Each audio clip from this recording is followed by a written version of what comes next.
Ukraine Russia যুদ্ধ বন্ধ হওয়ার ব্যাপারে ইউক্রেনের প্রেসিডেন্ট ভলোদিমির জেলেনস্কি বলেছেন, দখলমুক্ত ইউক্রেন ন্যাটোর অধীনে এলেই কেবল যুদ্ধ বন্ধ হতে পারে।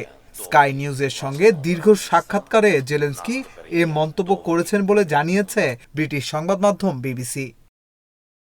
সাক্ষাৎকারে জেলেনস্কিকে প্রশ্ন করা হয় তিনি ন্যাটোর সদস্য পদ গ্রহণ করবেন কিনা। জবাবে জেলেনস্কি বলেন তিনি ন্যাটোর সদস্য হতে তখনই রাজি হবেন যদি পুরো ইউক্রেনকে ন্যাটোর সদস্য পদ দেওয়া হয়। এরপর ইউক্রেন কূটনৈতিক উপায়ে রাশিয়ার নিয়ন্ত্রণাধীন অঞ্চল ফেরত নেওয়া নিয়ে আলোচনার চেষ্টা করতে পারে বলেও জানান তিনি। তবে এ ধরনের প্রস্তাব জেলেনস্কিকে কেউ দেননি বলেও জানান তিনি। জেলেনস্কি বলেন ইউক্রেন কখনোই এ ধরনের প্রস্তাব বিবেচনা করে দেখার সুযোগ পায়নি, কারণ আনুষ্ঠানিকভাবে কেউ আমাদের প্রস্তাব দেয়নি। বর্তমানে রাশিয়ার নিয়ন্ত্রণে থাকা এলাকা সহ পুরো দেশকে ন্যাটোর সদস্যপদ দিতে হবে।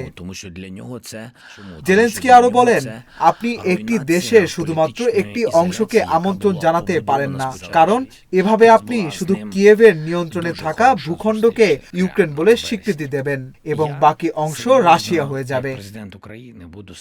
অনেকেই যুদ্ধবিরতির প্রস্তাব দিয়েছিল উল্লেখ করে ইউক্রেনের প্রেসিডেন্ট বলেন রাশিয়াকে আক্রমণ করা থেকে বিরত রাখার ব্যবস্থা না করেই যুদ্ধবিরতি খুবই বিপজ্জনক। শুধুমাত্র ন্যাটোর সদস্য পদই এ ধরনের গ্যারান্টি দিতে পারবে।